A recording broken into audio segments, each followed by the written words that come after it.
Welcome to episode 8 of the Jungle Podcast. I'm your host, John. You know, the other host, Jeff. Jeff, welcome back to the show. Yeah, buddy. Good to see you. I hope you had a good weekend. Excited to get into it. Awesome 2 episodes last night of MJ, which we'll talk about. Finally, the UFC was back, so we got to watch some live sports. A couple other news and notes we'll go through, but good to be here, bud.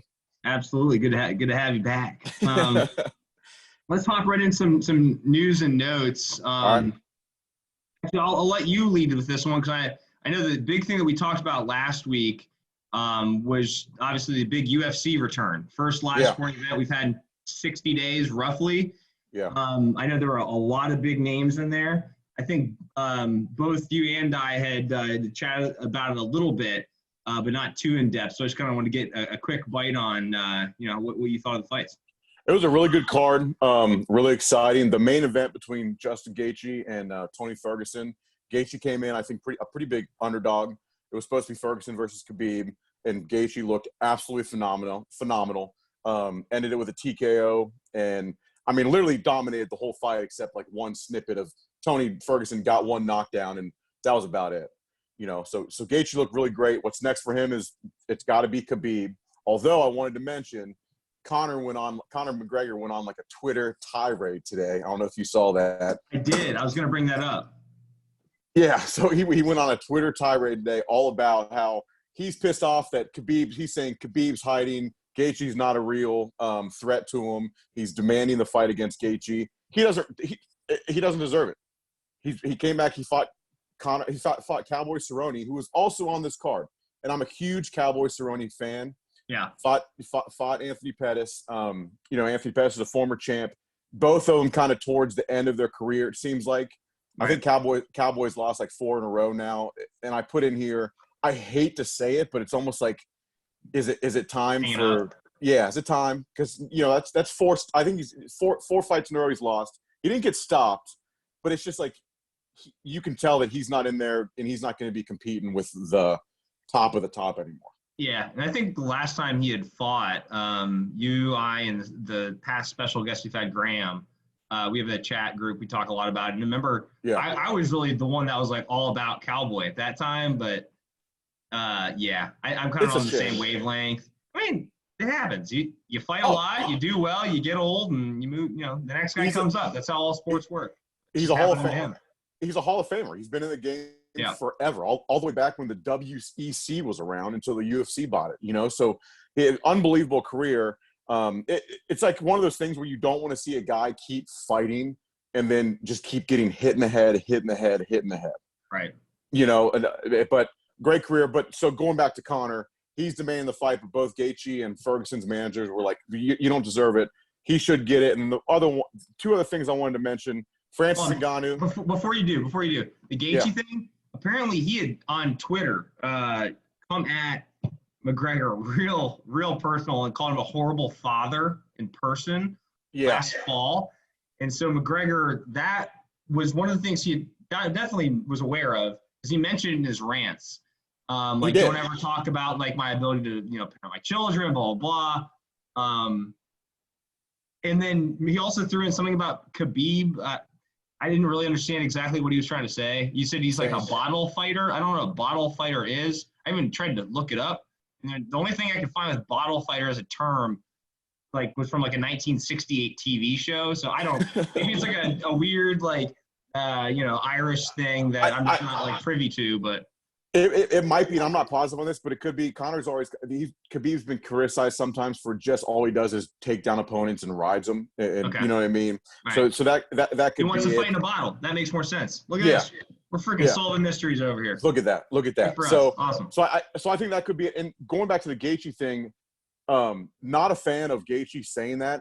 For me, it's kind of like when you're fighting another person, you don't say whatever you want to about Conor, but you don't need to bring family into it, that type of stuff, right? I 100% agree. And it's like, but if there is one person that I think it's fair, that's not maybe how I would approach it, but if someone deserves to have that kind of thing said about him, it's McGregor, because he goes even deeper. He goes even deeper than that. Khabib, he was just bashing the rabbit hole, but just everything, his religion, everything. So I mean, You reap what you sow, buddy. Sometimes if you're gonna stir the pot, like you're gonna splash. So I'm certainly not defending Connor on this end either. I'm just saying, it's like, guys, just trash talk. Eventually they'll you don't have to go like for the jugular vein, like to call me the bad dad and all. I mean, come on, you know what I mean? But the jugular's vein either, but you know what I meant. I got you. But going back to it, it was kind of like, so going back to what I was going to say, Francis Ngannou, I think he finished the fight in like 11 seconds or something. Yeah. He's the scariest fighter on the planet. 20 seconds? So I went back just to watch the replay because it happened so fast. You're like, I got to see that again. Yeah. And Joe Rogan just is like, oh, it's over. It's over.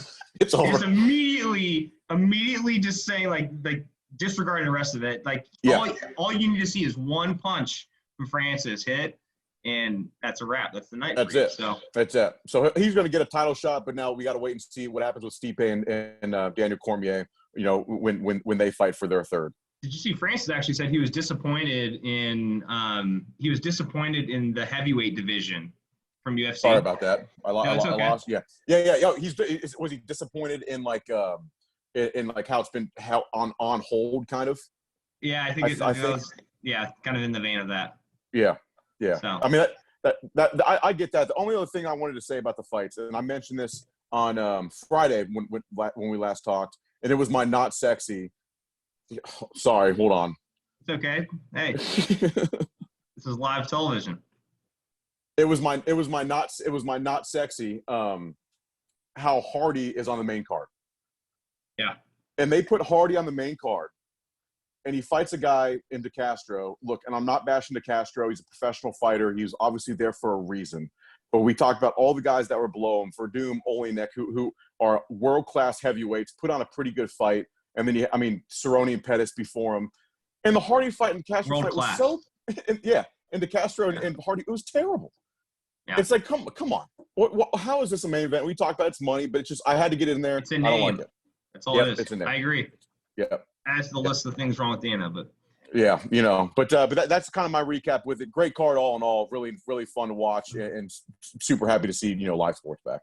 Love that. A couple other notes I had. So I've talked a lot about sports leagues. Obviously getting going, and man, it will be nice to do a sports centric podcast when there are actually sports happening. But I saw the EPL, so the English Premier League soccer, starting back June 1. Oh, nice. So that's a great sign because that's football, NBA, that's everything rolled into one essentially. That is. That's how big it is. So EPL's back. Major League Baseball, the owners agreed, according to ESPN ticker today, they have to get approved. So this would be for a July start for Major League Baseball.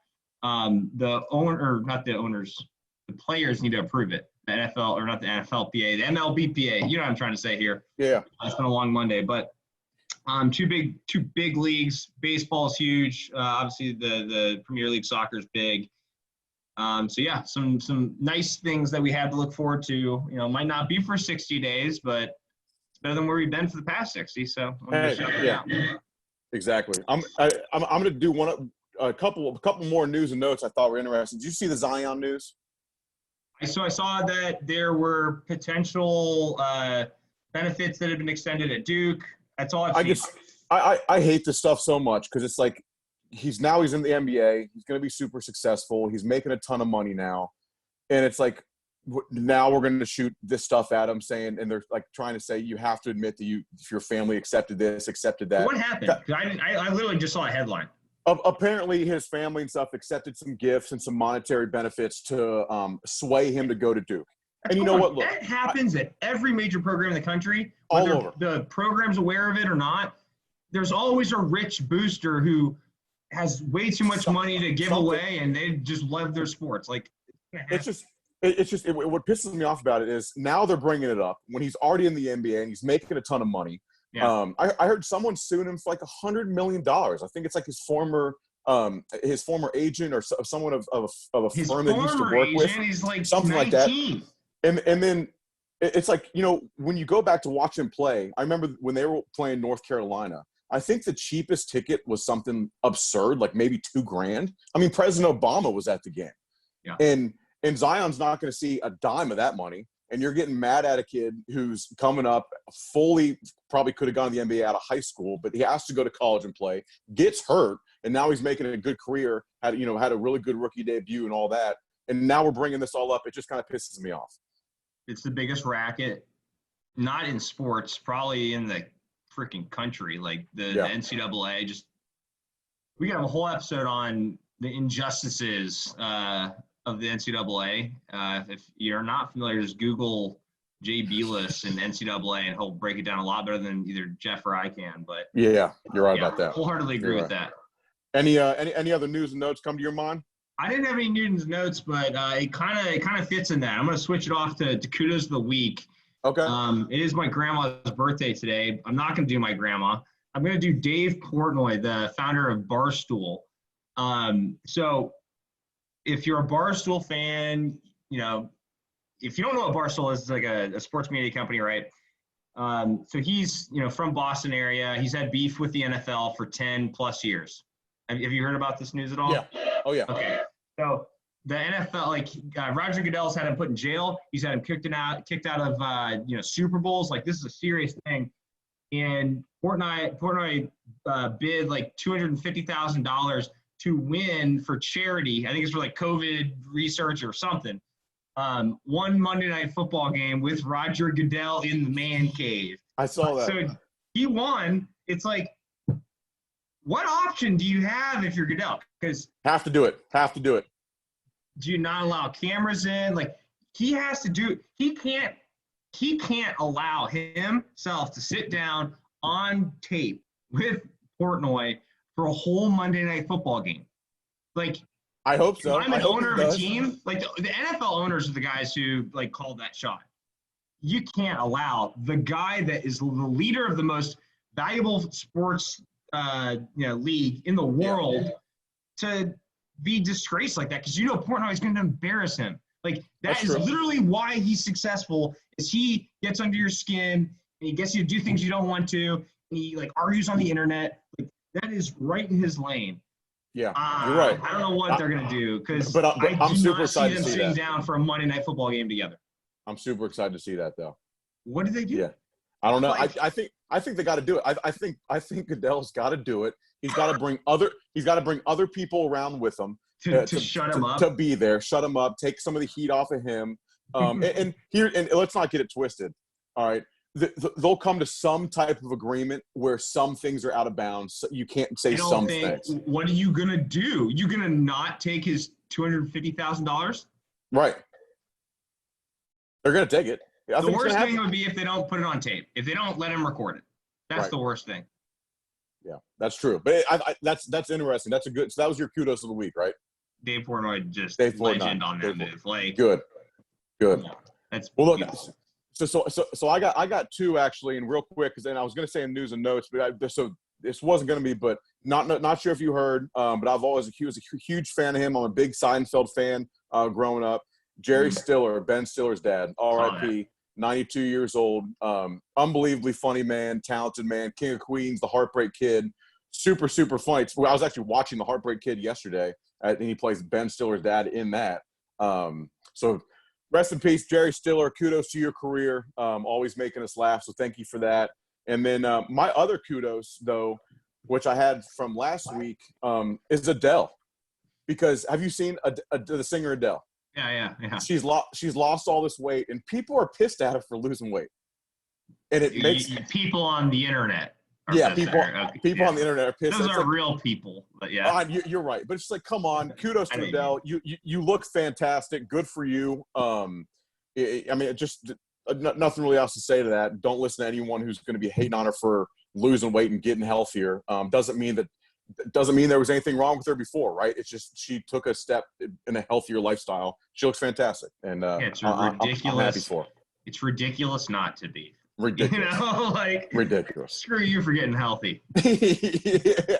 Like, come on. Appreciate your input.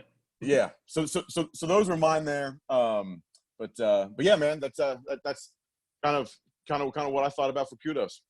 Awesome. Good deal. Yeah. So I know we've been doing the Michael Jordan docs. Thank God for those on these Mondays because there's only so much news that we have. So last night, episode 7 and 8 dropped, right?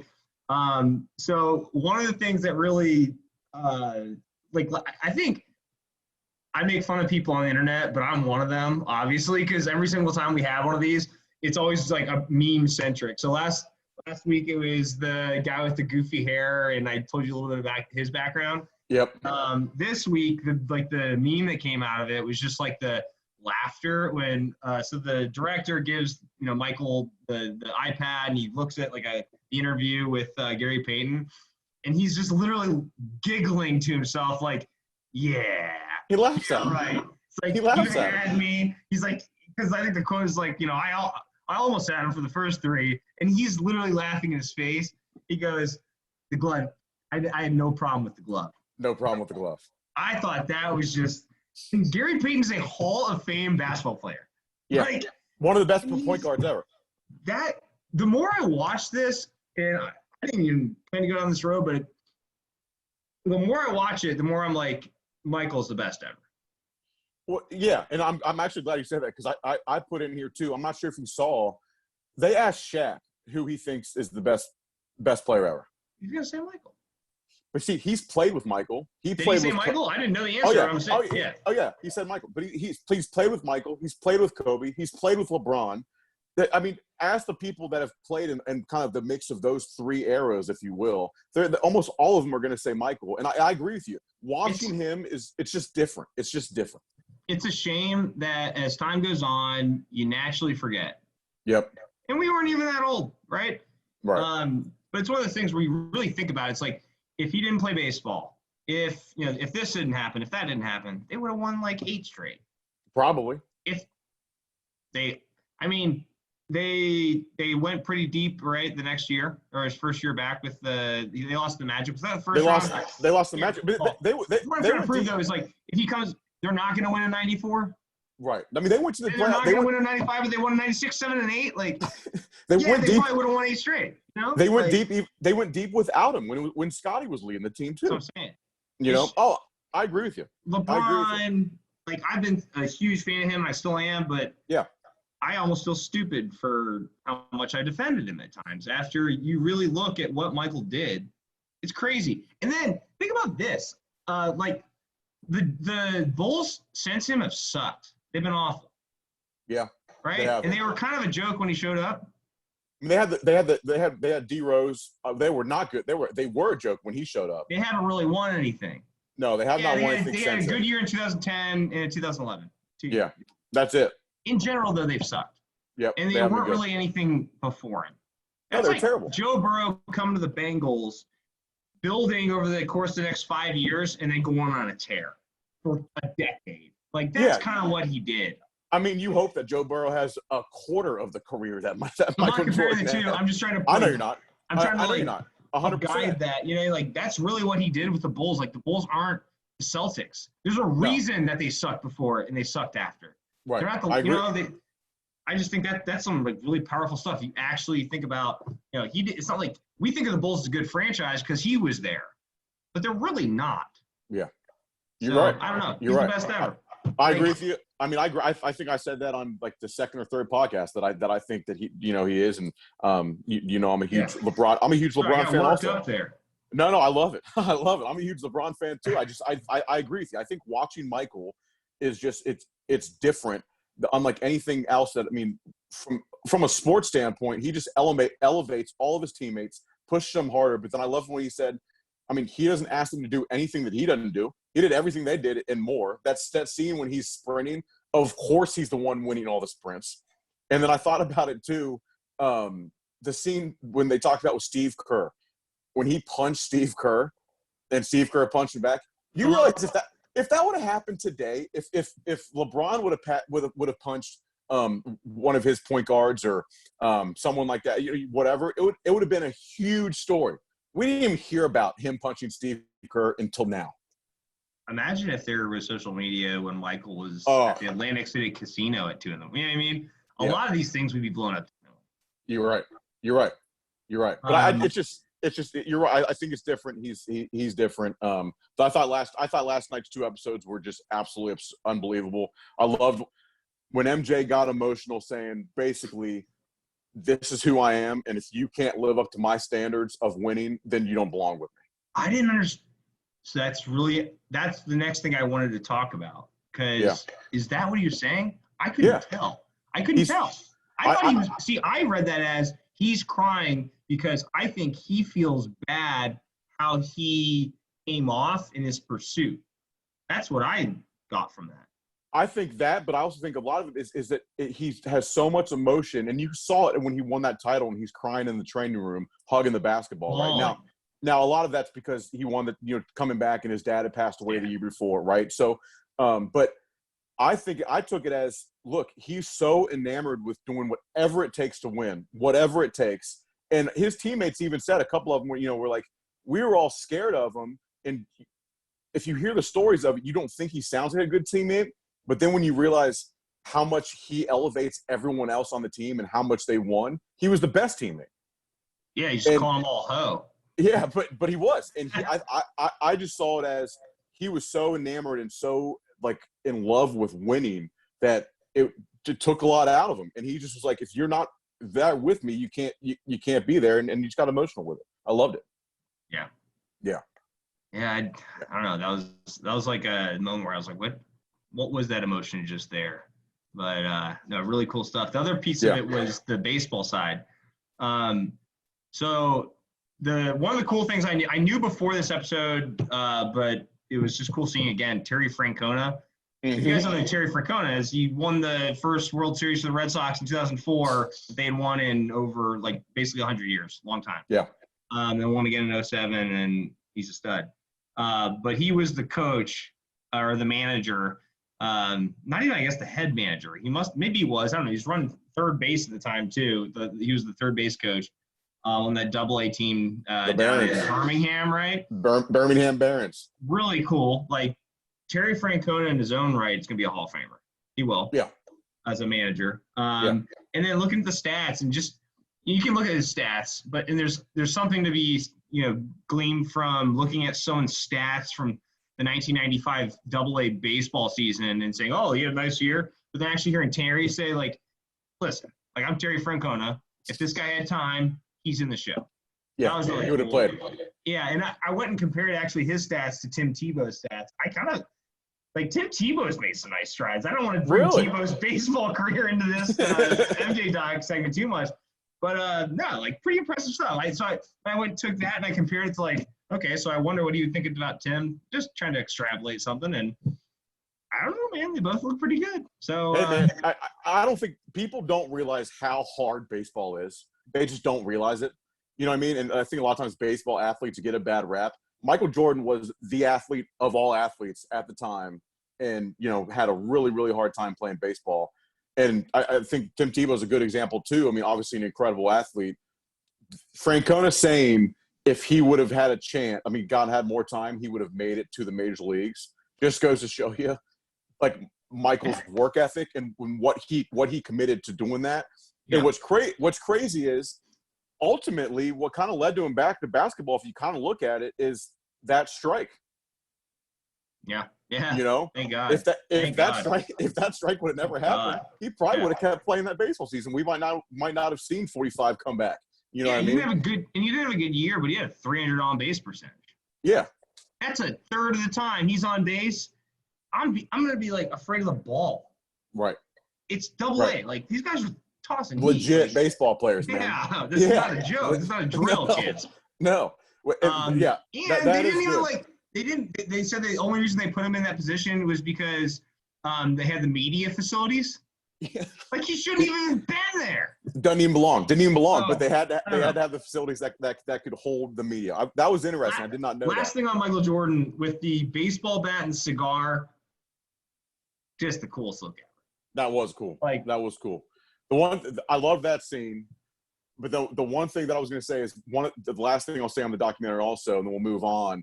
I loved when he came back wearing 45 And then Glenn Rice said that someone on his team said 45 ain't 23. No, it was the other guy. Was it BJ Armstrong or it wasn't BJ. It was somebody. It was somebody who previously played with him. Then that was on the other team at that time. But Glenn Rice talked about it and said, and he was like, "Oh God, like why'd you say that?" And then Michael showed up wearing 23. And then what's funny about this, you know what, dude? I forgot about how awesome Glenn Rice was. I remember watching Glenn Rice play. Yeah. He was a baller. So those Charlotte Hornets teams were pretty good. But two awesome episodes last night. Really sad it's going to end next week. But then apparently, hopefully, the Kobe one will be coming out later on this year, which should be amazing also. Yeah, man. That's good stuff. Yeah. Yeah. So last week we did the schedule breakdown for the NFL. We went through our AFC predictions. So as promised, as we do here, we stick to our word, and we're going to go through our NFC predictions. That's today. Right. Jeff, you'd said you might have some curveballs. I have a little bit of a surprise for you guys as well. But before we get into that, let's just go through. Let's start with the NFC North. I'll pass the mic to you, and maybe give us starting with your fourth place on the way up. So starting with the fourth place, I actually have Bears at 5-11. I'm at 3-13. So okay, so you went even further down than I don't think they got much better. They brought in Nick Foles. They didn't really do much in the offseason, it seems like, and that's a really tough division because right after that, I have the Lions at 7-9. I feel like every year for the past 7 years, the Lions have been a team that could either win. They're either going to win 9 games or they're going to win 7 games. But every one of the wins and losses, you're going to have to really fight them for it. Yep. So always tough to play there. And they got some really good players also. And then I have the Packers at 9-7. Not a good offseason. Not a good draft. Yours are so close to me. I'm not saying anything. Yeah. All right, well, that's good. Yeah. And then I have Vikings winning it at 11-5. The Vikings had, 16 draft picks. Even if half of them miss, you still get 8 players that are now brand new to your team in the NFL. And they have had a really good offseason. I mean, I think they're going to be good. You're a pretty smart guy. I have the Vikings as 11-5 as well. Nice. That's how I knew. But at second in this, I'll do it backwards, forwards, just like you did. I don't know why I did that way. So Bears, I had 3-13. Just no respect on my end. I mean, that's pretty rough. Someone's got to suck though, and I think it's them this year. So they're 3-13. I had the Packers at 8-8. It's just Aaron. It's the Aaron show. Lions, I had 9-7. That's why I was kind of laughing a little bit because you said it's either 7-9 or 9-7. I have them at 9-7. Yeah, smart guy. And then at the top of the division, I have the Vikings is 11-5. I feel like all these are pretty. They're kind of what they did last year. Like none of these teams really changed too much. They didn't get too much better. They didn't get too much worse. There's just something about the Bears that seem dysfunctional. I think the Knicks Foles, I don't think Foles is. So people Foles won a Super Bowl. He did great. Right. He's not your savior. No. I don't believe in him. I think it's a lot. I know Philadelphia's a cold place, but I think the system under what he was in Philly is a lot different than what he's walking into in Chicago. And it's freaking cold. It's colder than what you're getting in Philadelphia. Just it's a lot colder than you can't bend your fingers when it's so cold. You know what I mean? And it's a lot colder than what you're getting in Jacksonville. I think they're in for a rude awakening. I could see them being in a position to draft a quarterback. We'll see with them. Yeah, I think they'll be in a position to draft a quarterback. But if he was the savior, we would have seen when he went out in Jacksonville. Now I know he got hurt, but there's a reason Jacksonville let him go. Let me put it this way. So if you're a quarterback, when's the last time a big free agent quarterback went to Chicago? Keep thinking, because it's never happened. Yeah. Ever. They're always drafted. You know why? You're right. Because you'd have to be out of your damn mind to go play quarterback voluntarily in Chicago. You're Let's go to the South. NFC South. Let's go to the South. Why don't you start us off from the bottom? All right. So I had the Panthers. I have them as a 3-win team, 3-13 as well. Wow. Yeah. I don't believe in the Panthers too hot this year. Okay. From there, I have the Falcons coming in at 8-8. I have the Bucks at 10-6, but they're not. Tom Brady's a new kid on the block. I don't see him coming in to a brand new division, brand new team. I see him finishing second there. I have the Saints at 13-3. So actually, pretty similar once you go past the Panthers for me. I have the Panthers winning 7 games. I like the Teddy Bridgewater pickup. I love Christian McCaffrey. Derek Brown draft. Was awesome. They also got that defensive end from Penn State.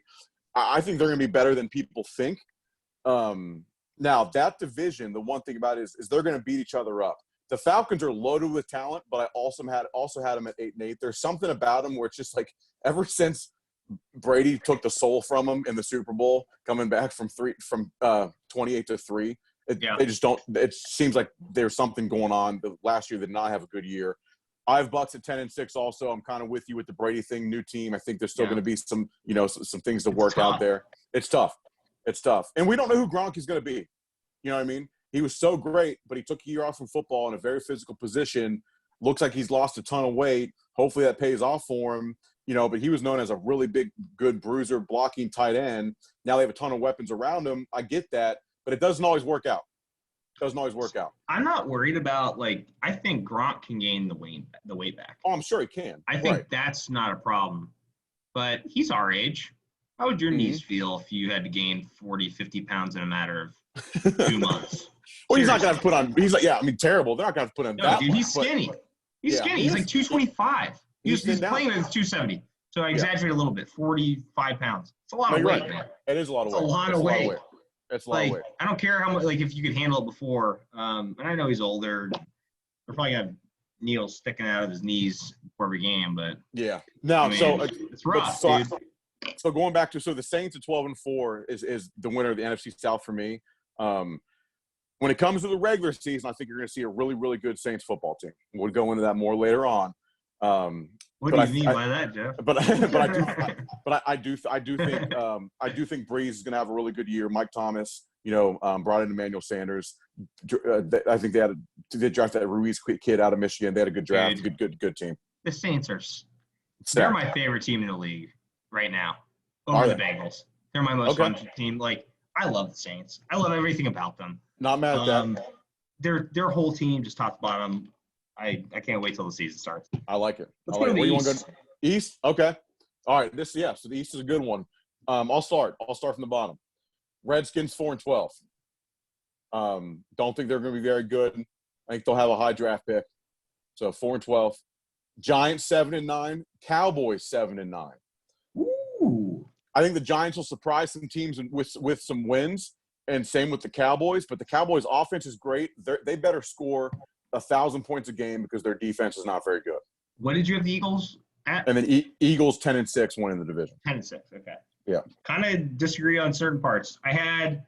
Good. So you have the Giants at 7-9. I have the Giants as 5-11. I have them in the basement. Really? I don't believe in Daniel Jones. I know you said that. Yeah, you said that last time. I get that. I have the Redskins improving to 7-9 this year. Okay. And this hinges on a few things. That's if my boy Dwayne can come and play and he'll actually get a fair shake. Yeah. It's ridiculous. He hasn't gotten a fair shake. Ron Rivera's a good coach. When's the last time Ron's team had 4 wins? Probably last year. The Panthers. Yeah. What the Panthers win last year? 4 games? I think Ron's a good coach. I think the defense instantly gets better with Chase Young. I don't think the defense is the issue on this team. I think it's all offense. I think some of the other teams have kind of stuck in the middle of the pack. The Eagles have it 9-7. Okay. I have the Cowboys as the class at 10-6. Okay, so yeah. Not saying they're like light years ahead of the Eagles, but the Eagles won it last year. I think they're about the same place that the Cowboys are. The Cowboys also have the X factor, Andy Dalton, so that's good enough for a win a year. There right? you go. Just exactly one win is what he's good for. But, all right, that's fair. That's fair. That's where I have the East. Gotcha. Well, let's go to the West. I think the West is the best division in the NFL. I do too. I agree. And that's saying a lot after the South. The NFC South is tough too. But I have the Cardinals coming in at 7-9. I think they get a little bit better. I still don't think they're that good. Maybe you disagree. We'll find out. I have the Rams at 9-7. I'm going to change that on the spot. I'm going to go with 8-8. I think the Rams are knocking themselves down a peg.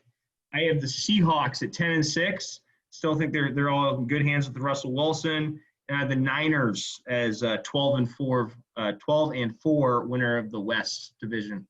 So literally for my picks, flip the bottom two, flip the top two. I have the Rams at 7-9. And I agree. I think they as the worst team in the division, a 7-win team. Yeah, I agree. Now the South is a really, really good division too. But I think the Rams are a little bit better than the Panthers. So like the bottom would be a little bit better. I like the Cardinals this year a lot. I think they got a lot better. I like Kyler Murray. 9-7 for the Cardinals. I think they're going to surprise some people. Niners at 10-6. And Seahawks at 12-4. Yeah. I mean, think about it. When was the last time the Seahawks were in the Super Bowl? The Rams made it 2 years ago, and the Niners made it last year. The Seahawks lost to the who was the Broncos. Okay, so it's been a little while for them. Or they beat the Broncos. It's been a little while. That's making my point a little less powerful. But they've been it's the Seahawks, man. They've been year in and year out. They've been competitive. They have Pete Carroll. They're one of the best quarterbacks in the league.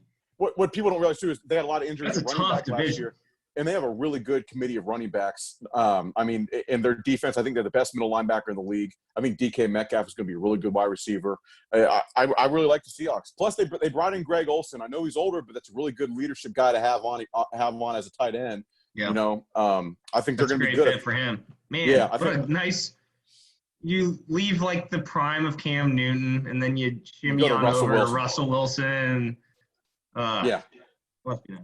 Anyway, give me the playoff picture. So we explained how the playoffs change is working this year. So there's 7 seeds instead of 6. Mm-hmm. I'm sure you guys are aware. So Jeff, why don't you go through and give us a run on your playoff picture? You want to start with who's your 1 seed, and then we'll go to 2, 7, 3, 6, 4, 5. So let's go wild card weekend. Then my 1 seed is going to be the Saints. Coming in at 12-4 from the South. I think they beat the tiebreaker for the Seahawks based on the wins throughout, and Seahawks will be the 2 seed at 12-4. Vikings 3 seed, Eagles 4 seed, Niners 5, Bucks 6, Packers 7. Okay, man, we have a lot of differences at the bottom half. The top's the same. So Saints 1, 2, I have the Niners. 3, I have the Vikings. 4. The boys, the Cowboys. 5, I have the Bucks. 6, Seahawks. And 7, I have the Lions sneaking in. Why not? They make it once every 5 years. Who's going to beat them? The Packers they do. They make it once every 5 years. I agree. Get in at, 9-7. That's exactly what they do. I agree with you. I'm not mad about that. I think they can do it. Why not? Patricia, save your job with a playoff appearance. Yeah, you ain't kidding. So for me, keep going. Sorry. Well, yeah, I was gonna say. So for the wild card, so week 1 wild card weekend, right? Number 7 Packers go to the Seahawks. 2 Seahawks win. Number 6 Bucks go to number 3 Vikings. Tom Brady goes up to Minnesota and wins in Minnesota for the Bucks. Number 5 Niners goes to Philly to play the Eagles. 5 Niners goes to Philly, beat the Eagles. So I have Seahawks 2 seed moving on, Bucks 6 seed moving on, Niners 5 seed moving on. Tell me that one more time. You had Niners as a 5 seed, Bucks as a 6 seed, and Seahawks as a 2 seed. Okay. So we have everything the same. In my format or in my prediction, I had the Seahawks getting knocked off by the Vikings. So I have San Francisco, I have Minnesota, and I have Tampa Bay. Those are the 3 teams I have coming out of there. Then we're going to go to predictions for our final 2. Yeah, so go to your divisional round. So who wins your divisional round? So I have San Francisco versus the Vikings. I have the Vikings upsetting the Super Bowl appearance Niners the year before. I like that. Okay. And I have the Bucks and the Saints. And that's going to be a good one because you've had the storyline all year. It's like, oh, Tom thought he was, leaving the kingdom to come down to old Tampa Bay. We'll Welcome to Tampa, Tom. You're not making the playoffs in the first round. The Saints beating Tampa to set up a Vikings and Saints NFC Championship round. Which would be a great NFC Championship game. But so I have the Bucs going to New Orleans and beating them. Ooh. That's why I said the Saints are going to have a really good regular season. But I it's Tom Brady and brand new team. As much as we kind of begged on it earlier, I do think they're going to get it figured out in the playoffs. He's so good in the playoffs. They they're going to stop that Drew Brees passing attack? We'll see, right? So the Bucs beat the Saints, and Niners lose to the Seahawks. So my NFC Championship game would be 6 Bucs versus 2 Seahawks. That's awesome. So neither of us have the same. No, neither of us have the same.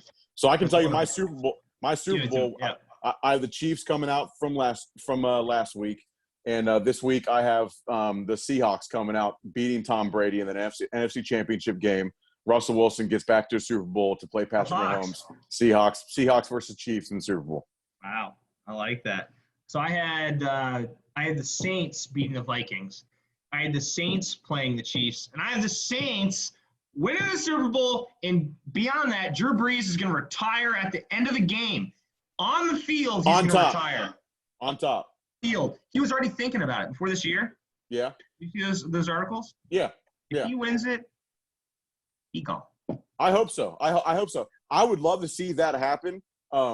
So I'd be super happy to see Drew Brees win another one. I'm going to say Chiefs go back and they repeat. Patrick Mahomes wins MVP again, and Chiefs are Super Bowl champs. I love it. Yeah. I have them almost as far. Just you do. Almost, so. That's good. So can't wait to see how it unfolds. Yeah, man. That's episode 8. I mean, that's pretty much all we got. I know we're running a little bit longer on these episodes. You guys can let us know what you think of that. Do you like the longer ones? Do you like them around a half hour? Jeff and I were talking a little bit about that earlier today, so we'd love some feedback on, obviously that, but anything in general. If there's anything you want us to discuss, let us know. And where and how can they find us, John? Thanks for reminding me. I didn't say it at the beginning. You find us at The Jungle Pod on Twitter. You can find The Jungle Podcast on Spotify, Google Podcasts, Apple Podcasts, any platform you can find a podcast on for the most part. You can find us on. You can also find us on YouTube as The Jungle Podcast. And Anchor. Anchor's our platform as well. So should have put that in the intro. All good, buddy. Thanks for listening again if you did. And we'll see you guys Thursday. Sounds good, brother. Appreciate it. All right. See you, man. See you, man.